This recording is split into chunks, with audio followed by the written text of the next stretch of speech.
In the past few decades, China has been experiencing an economic miracle, so rapid growth and massive wealth creation. And in parallel, the first generation of Chinese business founders is approaching retirement age, and it marks the first big wave of wealth transfer in Chinese history. They have a generational complex here, and there is a bit of generational differences in how to handle business, how to handle wealth. The older generation, when they understand wealth, they believe in accumulation, meaning that money is accumulated steadily and in a very stable manner. But younger generation, on the other hand, is a bit different. They are more willing to take risk, and they are very much into strategic planning as well.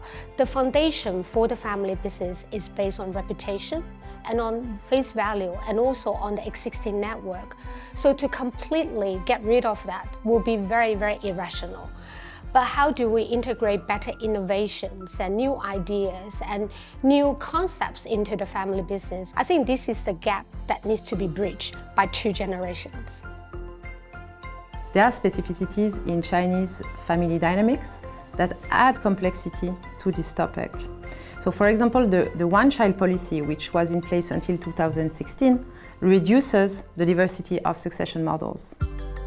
In the 1980s, with the beginning of the one-child policy, you began to see China's demographic pyramid inverting to what you have today: 4 grandparents, 2 parents, 1 child. This youngest generation is at the bottom of that demographic pyramid. Imagine that demographic pyramid like a funnel. It's a funnel for attention. It's a funnel for resources. It's also a funnel for pressure. And so this younger generation has had more opportunity than any other generation in Chinese history, probably. But they also have more pressure and expectation that comes with that. In the second and third generation that is now inheriting this wealth, they've been educated abroad. They've met with global advisors. They have a much more mature attitude towards wealth and wealth stewardship. Over the next 10 to 20 years, we should expect a rapid increase in sophistication of family wealth here in China. You're talking about the transition from family business to family office. The younger generation, with that global exposure, is wanting to diversify their assets. They're no longer investing primarily in the industry that first made their family wealthy, and now they're looking at opportunities, not just domestically here in China, but all around the world.